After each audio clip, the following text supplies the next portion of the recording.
Kia ora everyone, welcome back to our next edition of Econ Talks. Gareth, we've seen a pretty huge international move over the last 24 hours or so. Russian President Vladimir Putin has ordered a military invasion of Ukraine after increasing threats since the start of the year and concerns over the sort of global picture, particularly throughout Eastern Europe. We now have a coordinated ground, air and sea offensive moving against Ukraine. Obvious ramifications for the international sphere and challenges. I mean, this is the first major level of armed conflict we've seen in Europe since the Second World War. The European theatre is now very much on a war footing. NATO is looking to deploy more resources to combat possible future Russian aggression. I mean, this is about as real as it gets. And we've also got, of course, the economic ramifications coming forward. Now, Russia's big in the energy scene. What's the outlook there for the energy markets, particularly with their influence coming forward on New Zealand?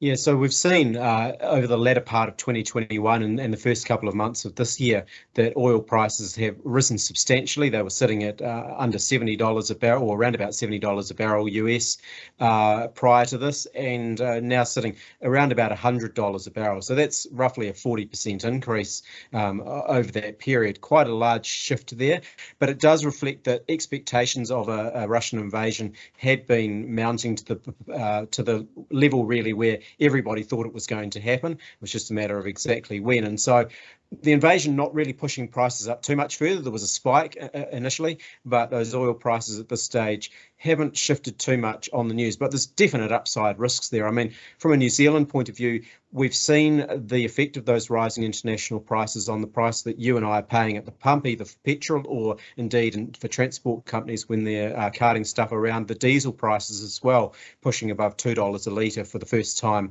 on record. And so there's risks there that if we do see further international price rises, that's only going to cause more pain at the pump, squeezing household budgets even further than they have been already by general inflation and those petrol price rises.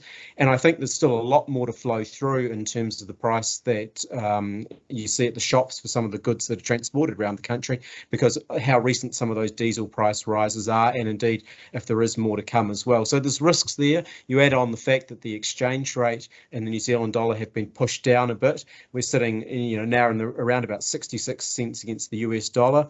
That's down 5 to 8% on where we think the New Zealand dollar would otherwise have been. So again, that just pushes up the local cost of fuel as that exchange rate drops. So risk aversion internationally, not good for the New Zealand dollar. And so while you've got conflict going on, the pressure on the exchange rate would, if anything, tend to be down. So it's not great news from a household or a business perspective in terms of many of those costs that we face. I mean, what other economic sort of outcomes do you see coming through and impacting on New Zealand in particular?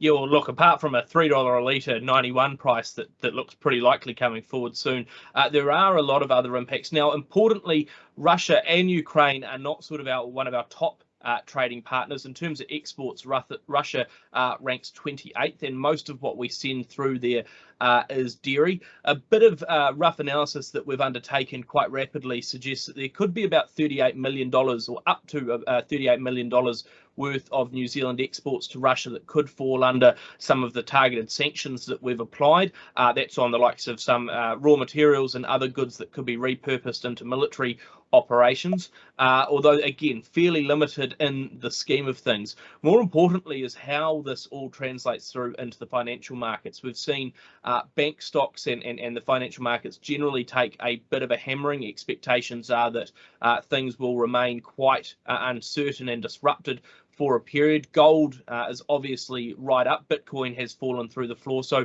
like you said, there's a huge flight towards those safe haven elements because the world is scared, the world is worried.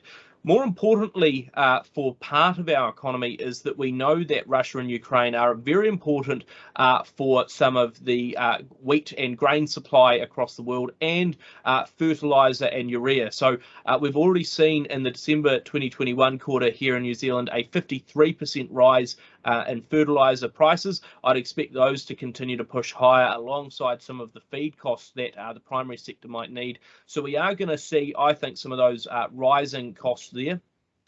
looking broader, because of the influence that global fuel prices are going to have on a number of goods and services, and look, Russia is a main and very major exporter here of energy products.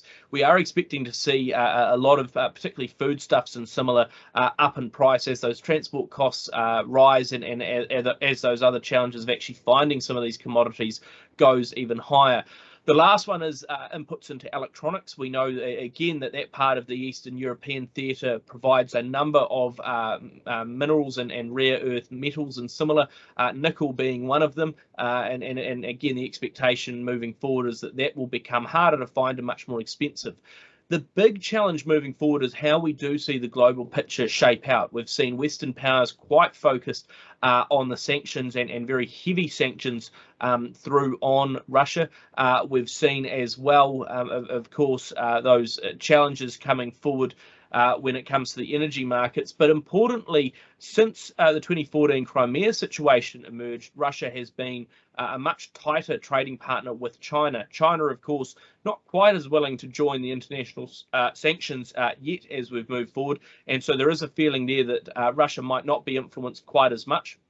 But that Chinese element does provide a huge impact potentially for New Zealand, depending on which side of the coin things fall on. So this is not only an important humanitarian challenge, and obviously has huge economic implications, but the international relations element is going to be the key driver of where things go next. And my picking would be that things remain uncertain for a wee while yet. We know that Western powers are not willing to put military forces in, but it does seem like there is a huge challenge ahead on that sort of Russian invasion. Ukraine is certainly fighting back, and the feeling would be that you'll see those higher prices persist for a while longer. We'll continue to assess where that picture goes and just what those implications of the changing international relation dynamic is as we move forward. We'll update you on what Gareth's expectations on the fuel market looks like and what that means for inflation more broadly, and everything else on the international sphere on one of our future editions of Econ Talks.